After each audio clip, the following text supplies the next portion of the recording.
She did not think about the consequences. That was the problem with Delphine Voss. She never did. Stellan Vane is not who you think he is. Who is he?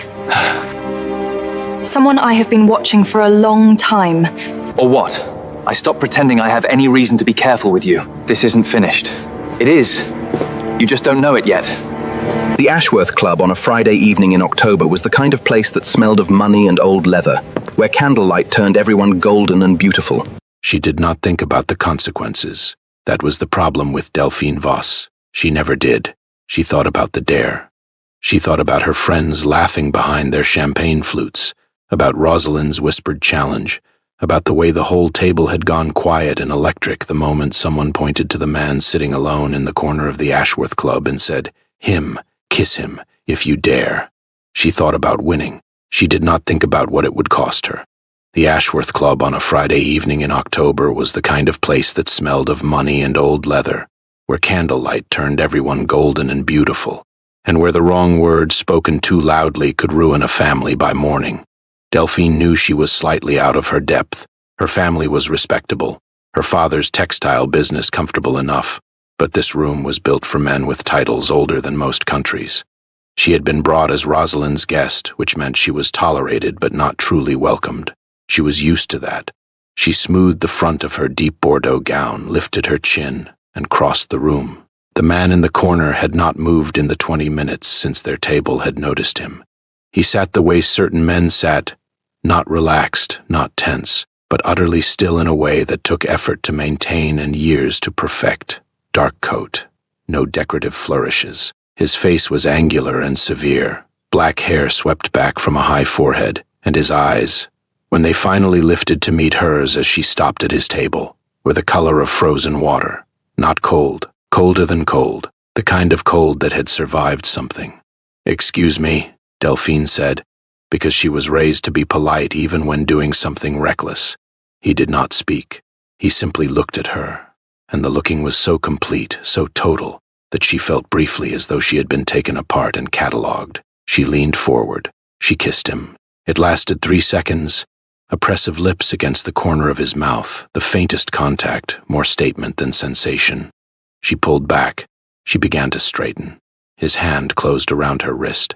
Not roughly, not painfully, simply, definitively, as though she had picked up something that belonged to him and he was reclaiming it. "Sit down," he said. His voice was low, perfectly even, the kind of voice that never needed to be raised to be obeyed. "Please." The word please did not make it a request. Delphine looked back toward her table. Rosalind had her hand pressed over her mouth. The others were wide-eyed, delighted, the way people are delighted by disasters that happen to other people. She sat down. "My name," he said, releasing her wrist with the same measured precision with which he had taken it, "is Nikolai Ashworth." The name landed in the air between them and seemed to change the temperature of the room. Delphine knew the name. Everyone in London with any awareness of the social landscape knew it. The Duke of Ravenscroft. I am 34 years old, never married, rarely seen. When he did appear in a room, other men found reasons to be somewhere else, and the reasons were never spoken aloud. "I know who you are," she said, because she refused to be the woman who stammered. "Good," he looked at her steadily.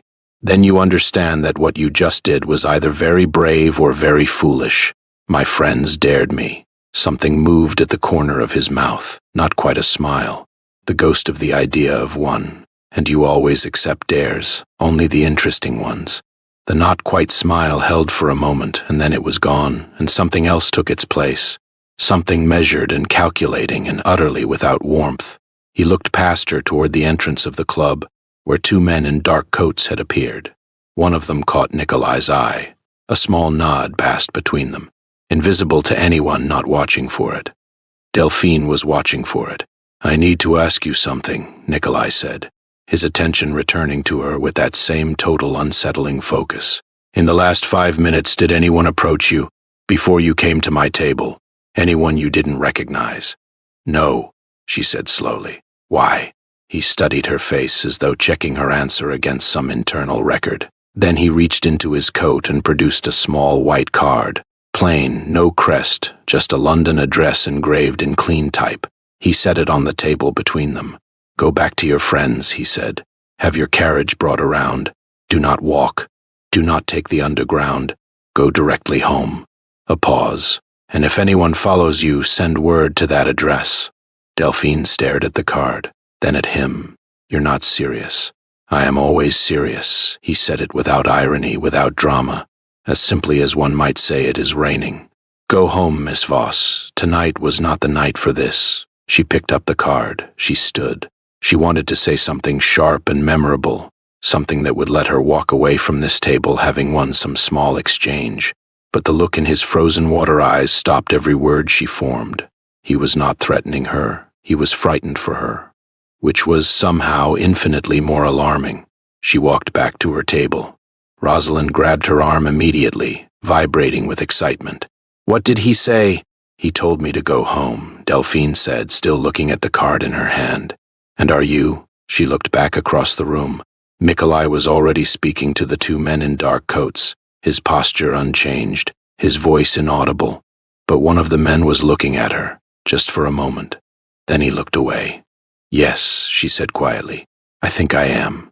She did not yet know that the moment she had kissed Nikolai Ashworth, someone else in that room had been watching, someone who recognized the gesture for what it was, intimacy, however brief and invented, and who had decided, in that instant, that Delphine Voss was now a useful thing. She did not know, but she would. If this opening pulled you in, you are exactly where this story wants you. Stay with us. What Delphine is about to discover about Nikolai Ashworth will change everything she thinks she understands about power, protection, and the price of a single impulsive moment. The carriage came within 4 minutes of her stepping outside. That was the first thing that felt wrong. She had not sent word to the driver. He had simply appeared, as though he had been waiting, as though someone had told him to be ready. She climbed in without questioning it. The London streets slid past the rain-blurred windows, gas lamps smearing gold across the wet cobblestones, and Delphine sat with Nikolai Ashworth's card between her fingers and tried to arrange the evening into something that made sense. It refused to arrange.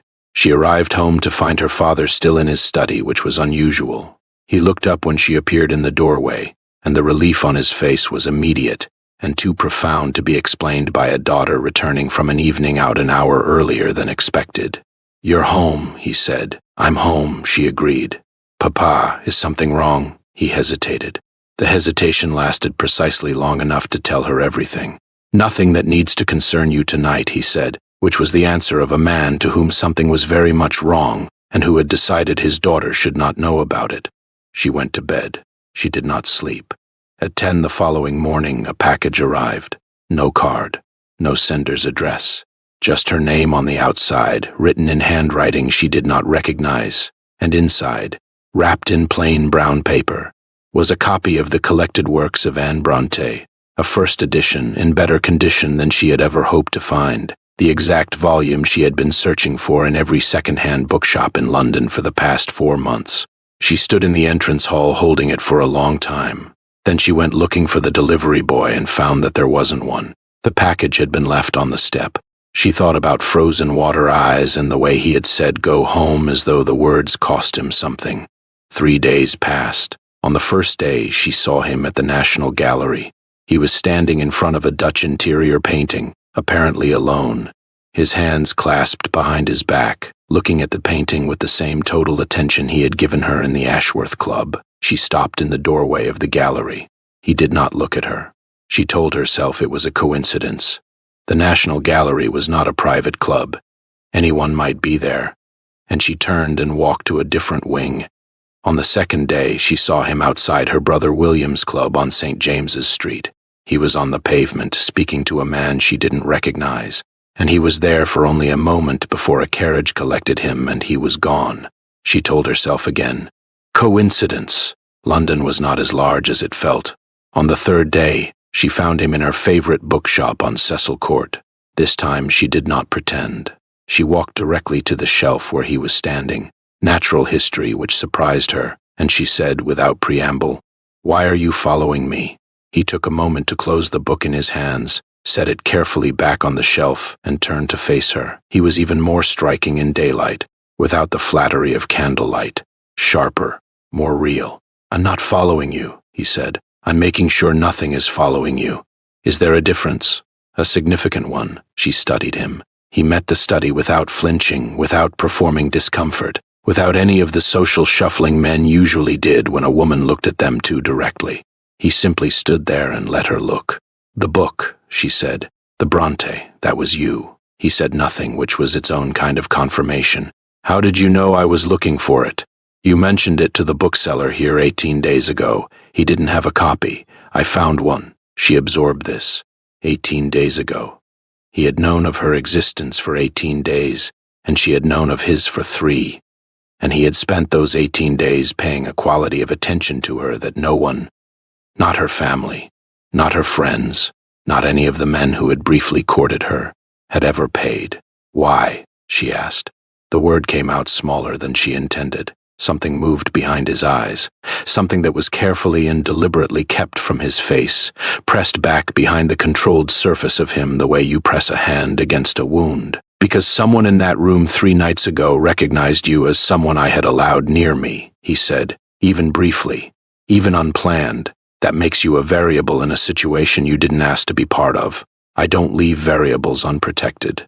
I'm not a variable. No, he said quietly. You're not. The bookshop was very small. They were standing close enough that she could see the faint line of a scar along his jaw, nearly invisible, old and long-healed. She wanted to ask about it. She didn't. Who was in that room? She asked instead. Who noticed? Someone I have been managing for a long time, he said. Someone who looks for weaknesses. And I'm a weakness? He looked at her for a long moment. You were supposed to be a coincidence, he said. A dare. Something that lasted 3 seconds and meant nothing. And now, the silence stretched, and in the silence she heard everything he wasn't saying, heard it the way you hear music from a room you're standing outside, muffled but unmistakably real. Now, he said carefully, you are something I find myself thinking about with a frequency that is inconvenient for someone in my position. She should have been alarmed by that. She should have said something sensible, something that put distance between them. She was a respectable woman, and he was a man whose presence cleared rooms. Instead, she said, have tea with me. And Nikolai Ashworth, the Duke of Ravenscroft, who had not done a spontaneous thing in 11 years, said, all right.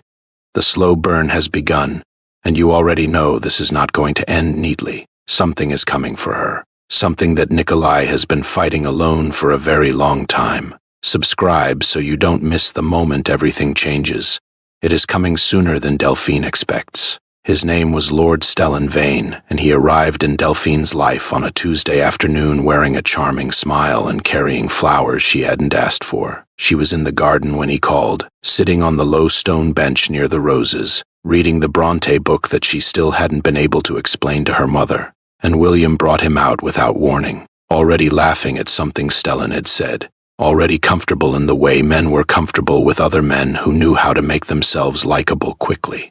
Stellan Vane was perhaps 30, with fair hair and easy manners and the particular gift of making whoever he was speaking to feel like the most interesting person in the room. He was a viscount's son. He moved in the right circles. He was, by every conventional measure, exactly the sort of man Delphine's mother would have approved of. She disliked him immediately and spent the rest of the afternoon trying to understand why. He called again on Thursday and Friday, each time with something small and well-chosen, a volume of poetry she had mentioned once in passing, a box of chocolates from a specific shop she had visited 2 weeks ago, a posy of the exact flowers she had said she preferred over roses. He was paying attention, the same way Nikolai paid attention, except it felt different. With Nikolai, the attention had felt like something weighty and true, like the attention of a man who saw things clearly and could not pretend otherwise. With Stellan, it felt like performance, perfect, practiced, polished to a high shine that, if you tilted it slightly in the light, reflected nothing behind it. She said as much to Rosalind, who thought she was being impossible. He's handsome, he's titled, he clearly adores you, and you're comparing him unfavorably to a man who told you to go home, Rosalind said, in the voice she used when she had run out of patience. Nikolai didn't tell me to go home because he wanted me gone, Delphine said. He told me because he's mysterious and brooding, and that is doing something to your good sense. Rosalind interrupted. Delphine, Lord Vane has invited you to his estate for the weekend. His estate. Go. Be sensible. Forget the terrifying Duke. She went. She told herself it was because Rosalind was right. Sensible, reasonable, the correct choice. She told herself Nikolai Ashworth was a man she had kissed on a dare and spoken to 3 times. Nothing more, and the strange gravity she felt in his direction was not real, not founded in anything solid, and certainly not worth turning down a perfectly lovely invitation. She did not tell herself that she was hoping Nikolai would appear and give her a reason not to go. He did not appear. She arrived at the Vane estate on Saturday afternoon. It was beautiful in the way of houses built to impress. Grand proportions, immaculate grounds, every surface indicating wealth without shouting it. Stellan met her at the entrance and was perfectly attentive throughout the afternoon tour, perfectly charming at dinner, perfectly pleasant as the evening conversation stretched across the table between the 12 assembled guests. She was seated 3 places from Stellan, which meant she was not seated beside him, which meant she was seated beside Lord Gideon Hart, who talked exclusively about his horses, and she spent most of dinner nodding at appropriate intervals and letting her attention drift. It was during the second course that the room changed. She felt it before she saw it, a subtle shift in the air. The way conversations near the door stuttered and recalibrated, the way Stellan's pleasant expression went through something and came out the other side changed, still smiling but different behind the smile. She turned toward the door. Nikolai Ashworth stood in the entrance of the dining room, still in his greatcoat, as though he had arrived directly from somewhere that required urgency. His eyes swept the table and found her in approximately 1 second, and the finding was so immediate and so complete that the entire length of the room suddenly felt much shorter. Stellan rose to his feet. "Your Grace." His voice was perfectly controlled. "What an unexpected." "Forgive the intrusion," Nikolai said, not sounding particularly sorry. He moved into the room, and the men along the table did the thing that men always did in his presence. They straightened, or they shifted, or they became very interested in their plates. He walked to Delphine's chair, stopped behind it, and placed one hand on the back of it, just his hand, resting there, barely touching the frame of the chair she sat in. It should not have meant anything. It meant everything. He looked at Stellan across the length of the table, and something passed between them, old and unspoken and charged with a history she didn't have access to. "Miss Voss," Nikolai said, without looking at her, still holding Stellan's gaze. "I apologize for disrupting your evening. I need a moment of your time." "She's a guest here," Stellan said, pleasantly. "Whatever you need can surely—" "She's not available," Nikolai said. The words dropped into the room with the particular finality of something that cannot be taken back. Delphine stood up, not because she was told to, not because Nikolai had asked her to. She stood up because something in the line of his jaw, the specific quality of tension she had learned to read in him, the way his hand lifted from the back of her chair with a precision that looked like control and felt like restraint, something in all of that told her that whatever was happening was not a social call. "I'll be a moment," she said to the table, and followed Nikolai out of the dining room before she had time to think better of it. In the corridor, out of earshot, she turned on him. "You have no right to speak for me," she said. "Not yet," he said. 2 words, said without arrogance, without possession, said the way a man says something he believes to be simply and plainly true. "Not yet." She stared at him. "Nikolai, what is happening?" He looked at her for a long moment. In the candlelight of the corridor he was very close, and she could see the tension in him more clearly than she ever had before. Something beneath the controlled surface of him that was pressed very hard against something it could not quite contain. "Stellan Vane," he said quietly, "is not who you think he is. Who is he?" "Someone I have been watching for a long time." A pause. "Someone who does not pursue women out of interest, Delphine. Someone who pursues them because of who they are connected to." She felt the cold move through her before she understood it. "He's pursuing me because of you." "Yes, because I kissed you in that club." "Yes." She pressed her hand flat against the wall behind her, steadying herself against the sudden rearrangement of everything she had understood about the last 2 weeks. Stellan's flowers, Stellan's perfectly chosen gifts. All of that careful attention, all of that practiced charm, and none of it had been about her at all. "Tell me," she said. "Tell me everything." He opened his mouth, and then his pocket watch chimed. A small, sharp sound. and he went very still in the way she had learned meant something had arrived that he could not ignore. He looked at her. His jaw was tight. "Not here," he said. "Not in his house." He reached for her hand, and the touch was not possessive this time. It was urgent. "Trust me long enough to get you out of here, and I will tell you everything." She looked at his face. She read it the way she had been teaching herself to read it, past the control and the severity and the frozen water composure, into the thing underneath it. He was frightened for her. "All right," she said. "Let's go. Something is wrong. Something has been wrong since the night she crossed that room on a dare, and Nikolai has been carrying the weight of it alone. You are not going to want to miss what he tells her next.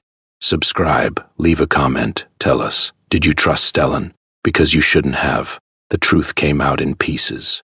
She learned it the way you learn things that change you. Not all at once. Not in a clean revelation, but in layers, each one heavier than the last, until the accumulation of it pressed the breath from her chest and left her sitting in Nikolai's study at midnight, her hands folded in her lap, utterly still.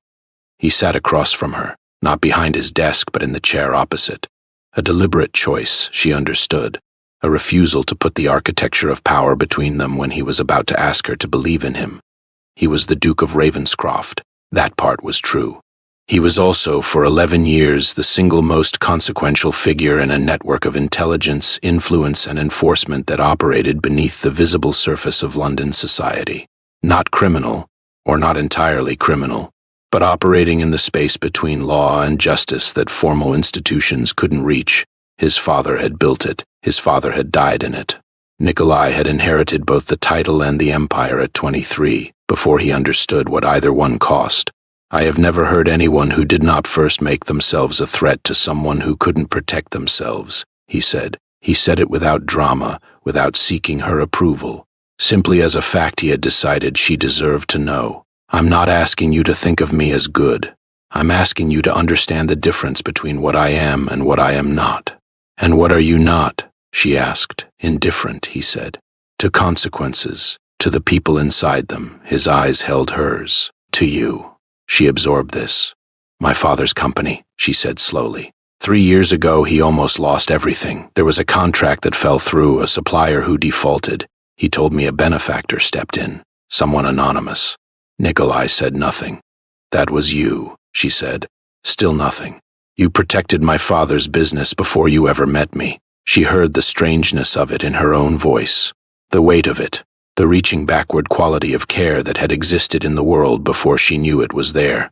Why? Your father, he said quietly, is an honest man. There are fewer of those than you might think, and they are worth more than most people understand. She stood up. She needed to move. The room was too small for what she was feeling, too quiet for the noise inside her chest. She walked to the window and looked out at the dark garden, the stone paths silver under the moon, and she thought about Stellan Vane's flowers and his careful attention, and all of it pointed at her like a weapon she hadn't known was a weapon. She thought about Nikolai appearing at the gallery, the bookshop, the dinner.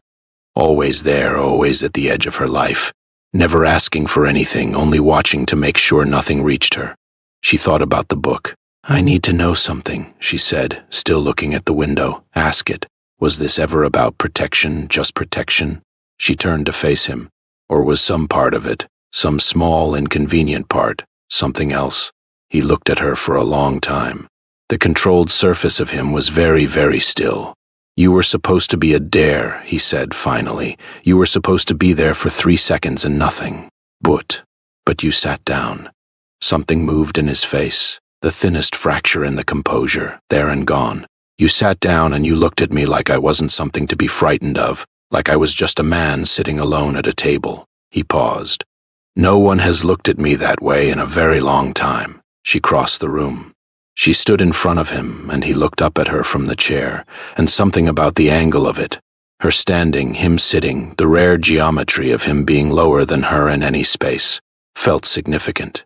Tell me about Stellan Vane, she said. All of it. What does he want? Nikolai's jaw tightened. He wants to take what I've built apart. He's been trying to for 6 years. He can't touch the title, can't touch the empire directly. I've closed every legal door he's found. A pause. But if he can find leverage, someone I've allowed close, He stopped. Someone you care about, she finished. He didn't answer, which was its own kind of answer. Then I'm leveraged, she said. As long as I'm near you, he can use me against you. Yes. And your solution was to stay near me anyway. My solution, he said carefully, was to make sure he never had the opportunity to reach you, which requires me to know where you are. She looked at him. She thought about all the careful, impossible distance he had maintained, the cards he hadn't sent, the things he hadn't said, the way he had never once reached for her when she could see plainly that the reaching was right there under the surface of him, controlled and contained and tremendous.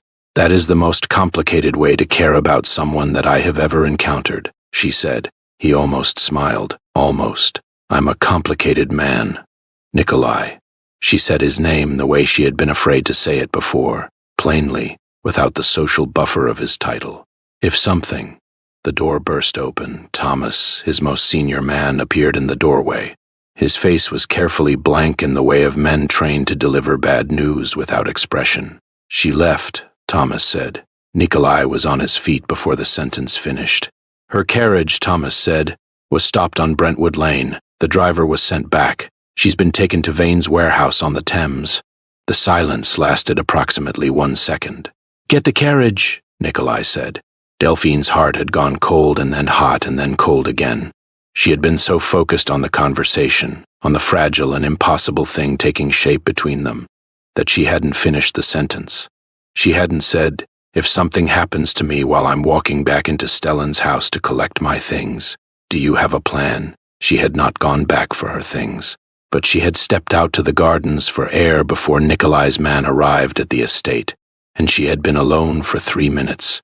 3 minutes was enough. I'm coming with you, she said. Absolutely not.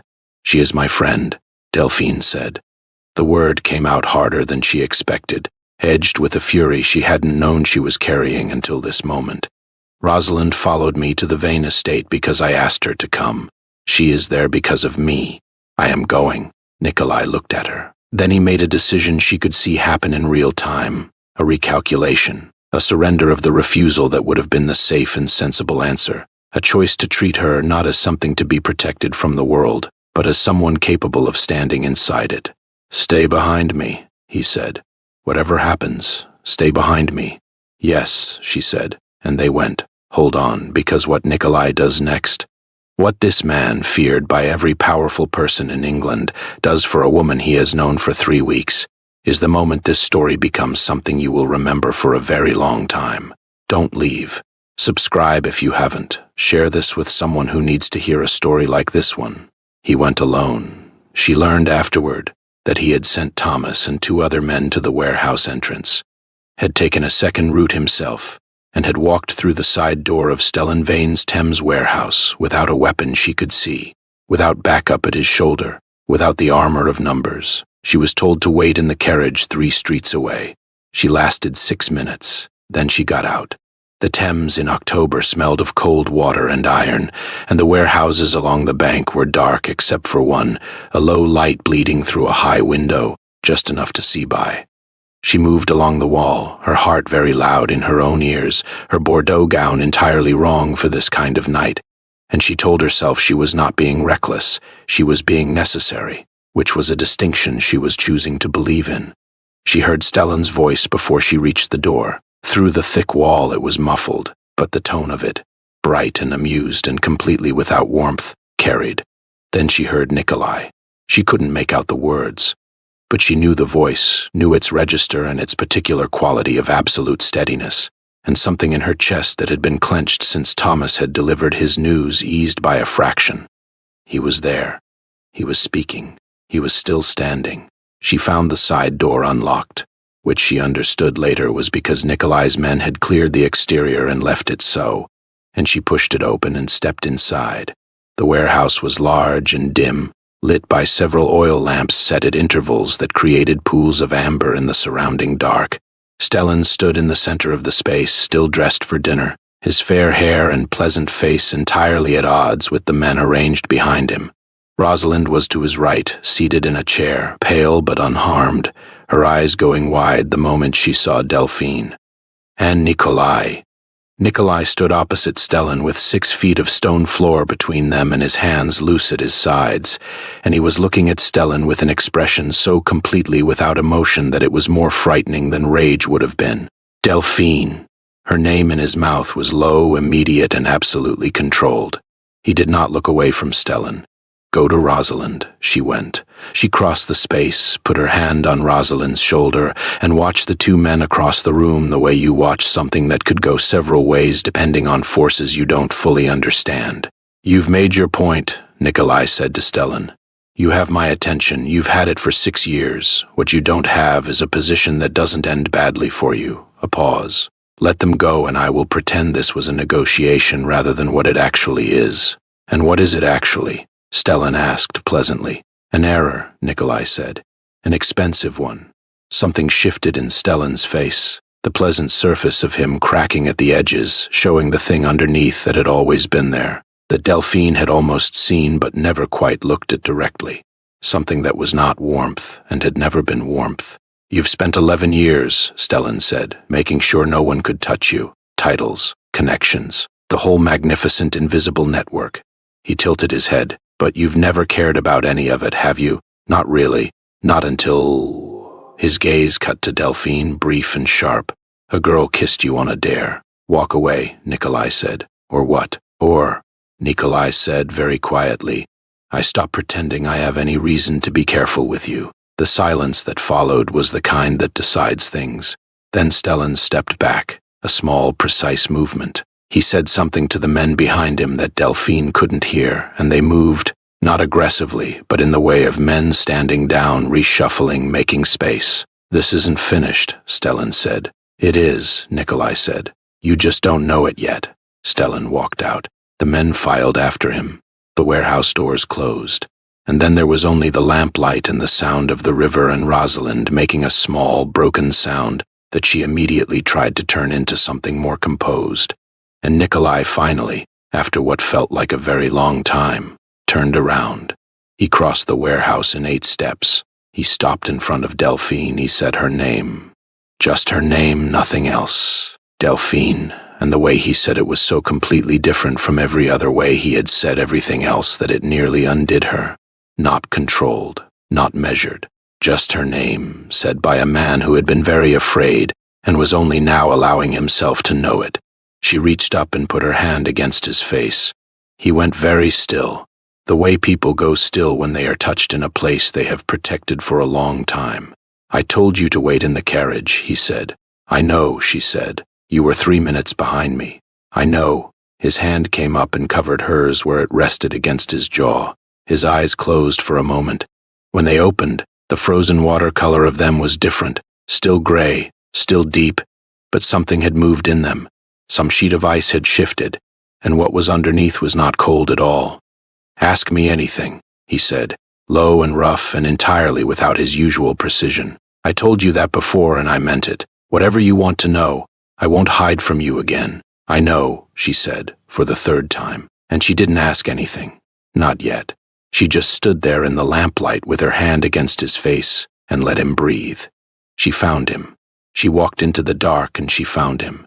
And now, finally, after all of this, the dare, the watching, the fear, the warehouse, the name said in the dark like a prayer, they are going to have the conversation that changes everything.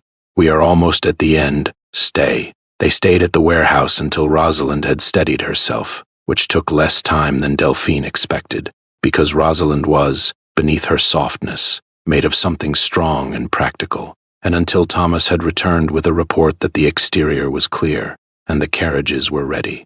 Nikolai's estate was 40 minutes from the city. The ride was quiet. Rosalind fell asleep against Delphine's shoulder within 10 minutes.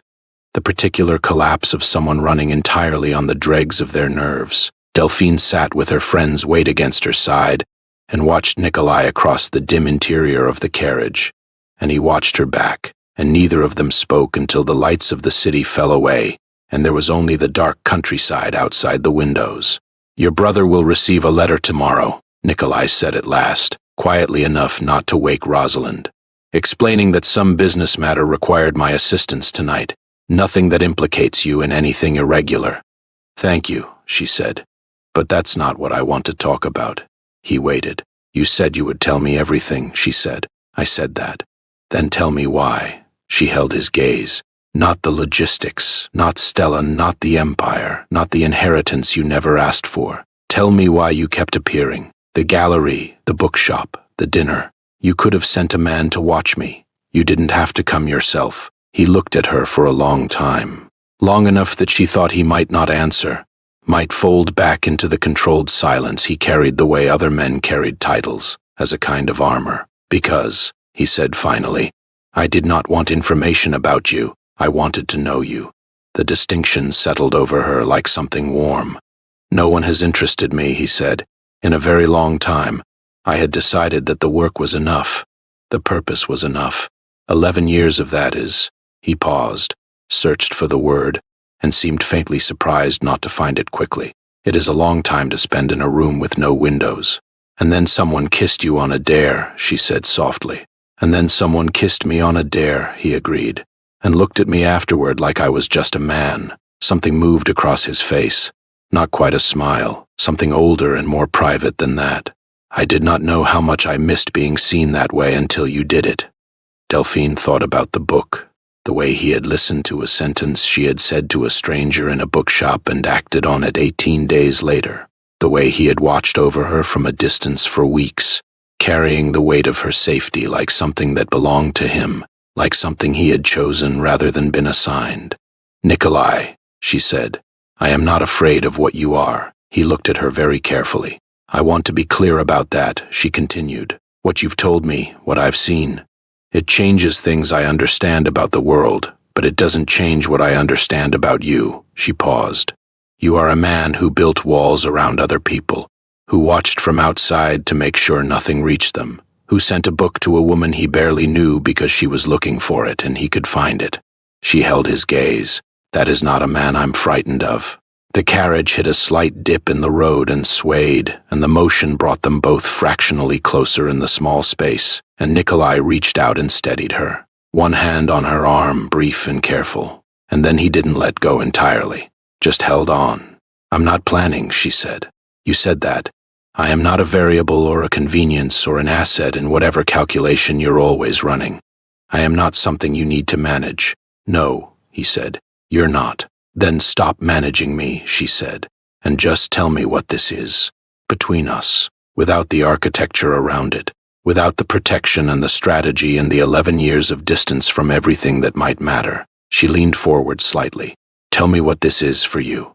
He was quiet for so long that the carriage had begun to slow before he spoke. When he did, his voice was lower than she had ever heard it, stripped of the particular precision that was his habitual armor, down to something raw and real and not quite controlled. It is the first thing in 11 years, he said, that I have been afraid of losing. She looked at him, at his face in the dark, the sharp jaw and the frozen water eyes that were not cold at all, not really, that had never been cold, only careful, only guarded, only protecting something underneath them that was tremendous in its intensity and entirely without practice in being given. Then don't lose it, she said. He turned her hand over in his, and she felt his thumb move across her palm, and the smallness of the gesture after everything, after the warehouse and the fear and 11 years of rooms with no windows, made something ache behind her sternum in a way that was not painful. Thomas's voice came quietly from the driver's box. They had arrived. Rosalind stirred, lifted her head, blinked at both of them in the dim light with the expression of someone who had missed several important developments and was rapidly catching up. Right, Rosalind said, with remarkable composure. Good, he told her. He said the words, the first thing in 11 years that I have been afraid of losing, and if that didn't reach something inside you, we don't know what will. And that is everything. 6 days later, Nikolai Ashworth did something that no one in London society was prepared for. He appeared at the Marquis of Harbridge's autumn ball, an event attended by 400 people, every significant family in the city, 3 foreign dignitaries, and every gossip correspondent who could get their hands on an invitation, and he walked in alone, which was unremarkable, and then crossed the ballroom directly to where Delphine was standing with her mother and William, which was very remarkable indeed, and he said, with no preamble and in a voice that carried, Miss Voss, I wonder if you would do me the honor. The orchestra was between pieces. The timing was, she would think about this later, either very good luck or very deliberate. Probably deliberate. Probably everything Nikolai did was deliberate. She had not been warned. She had spent the previous 6 days in a state of suspended uncertainty. She had seen him twice, both times briefly, both times with other people present, and he had been warm in the precise and contained way he was always warm, and she had told herself that the carriage ride had been real, that what he had said had been real, that she had not built something enormous from a few quiet words in the dark. And then he appeared in the middle of the most public room in London and asked her to dance. She gave him her hand. The orchestra, with the particular instinct of musicians who understand that they are occasionally participants in history, chose a waltz. He danced the way he did everything, with economy and precision and an underlying intensity that had nothing to do with performance, and everything to do with the fact that when Nikolai Ashworth paid attention to something, he paid it completely. "You didn't warn me," she said. "No," he agreed. "You walked into a room of 400 people and—" "Yes, Nikolai." He looked at her steadily. His hand at her waist was correct in every technical sense and entirely electric in every other. "Stellan Vane," he said quietly, "is going to make one final attempt. Not a kidnapping, something more damaging. He's going to use what he knows about me to discredit the title, to create a legal challenge to the dukedom." He held her gaze. "The one thing he can't challenge is a man's right to his own household, his own family." She felt the understanding arrive before the words did. "If you are here," she said slowly, publicly, unmistakably as the woman I am going to marry," he said, "then anything Stellan attempts against the title becomes an attack on a family, and the crown does not tolerate attacks on ducal families from men with no title to their name and a warehouse on the Thames." She stared at him. "That is the most romantic and simultaneously the most infuriatingly strategic thing you have ever said to me." Something happened to his face. Something she had been trying to catch a glimpse of for 3 weeks finally arrived in full, a real smile, unhurried and unguarded, transforming the severity of him into something that made her lose her place in the steps of the waltz. "Delphine," he said. "Yes, strategy is real," he said. "And so is the other thing." She thought about the first thing in 11 years I have been afraid of losing. She thought about the book on her doorstep and the gallery and the bookshop and the way he had said her name in the warehouse like it was the only word in him that still had warmth in it. She thought about a man who had built walls around other people for 11 years and had no practice at all in letting anyone build anything around him. She stopped walking. In the middle of the dance floor, with 400 people and one scandalized orchestra around them, she stopped and looked at him. "Ask me properly," she said. He stepped closer. He lifted her hand from his shoulder and held it in both of his, and the gesture was so different from anything she expected from him. So simple, so nakedly genuine, that her throat tightened. "Marry me," he said, quiet and direct and without ornament. "Not because it's useful, not because of Stellan or the title or any of it." He held her gaze. "Because you sat down when you should have run, because you walked into a warehouse in the dark, because you looked at me like I was just a man, and I have spent 34 years waiting for someone to do that." A pause. "Marry me, Delphine." She felt the room around them at the edges of her awareness, the whispers, the turned heads, the rustle of 400 people witnessing something they hadn't been invited to witness. She didn't care about any of it. "Yes," she said. He closed his eyes for one moment, just one. Then he opened them, and he was looking at her with something so unguarded and so tremendous that it was almost impossible to look at directly, the way you can't look directly at certain kinds of light. He raised her hand and pressed his lips against her knuckles. Not a social gesture, not performance, just that. The orchestra, bless them entirely, kept playing. 6 months later, on a wet November morning in the chapel of Ravenscroft House, Delphine Voss became the Duchess of Ravenscroft in a ceremony attended by 40 people she loved and trusted, which was 40 more than Nikolai had expected to have when she asked him about it. She wore deep ivory. She carried no flowers. She had told the florist, politely and firmly, that she found the tradition redundant when the setting was already beautiful, and she planned to spend the ceremony paying attention to her husband rather than managing a bouquet. Nikolai, when she appeared in the chapel doorway, looked at her the way she had learned to read him, past the composure, into the thing underneath, and the thing underneath was everything. She walked to him. She stood beside him. The vicar said the words, and at the end of them, before Nikolai could execute whatever correct and measured gesture he had planned, Delphine reached up and kissed him first, the same way she had in that bar, 3 seconds, a statement rather than a question. Except this time he kissed her back, and this time the whole room knew who he was, and this time she did too. She had been dared to kiss a stranger. She had done it without thinking about consequences, which was always her particular problem and had turned out to be, in this one specific instance, the best decision of her life. Nikolai told her once. Much later, in the quiet of the library at Ravenscroft, where she had reorganized every shelf, and he had watched her do it with an expression of complete contentment, that he had known from the moment she sat down that she was going to be impossible to manage. And yet, she said, and yet, he agreed, here we are. There is a lesson in this story, not about dares or kisses or men who keep their emotions pressed behind composure like something precious they don't know how to give away. The lesson is this: sometimes the bravest thing you can do is stay in the room, stay when you should probably run, ask the question when it would be easier to be quiet, say yes when the answer is inconvenient and wonderful and real. Delphine stayed, and Nikolai, for the first time in 11 years, let someone in.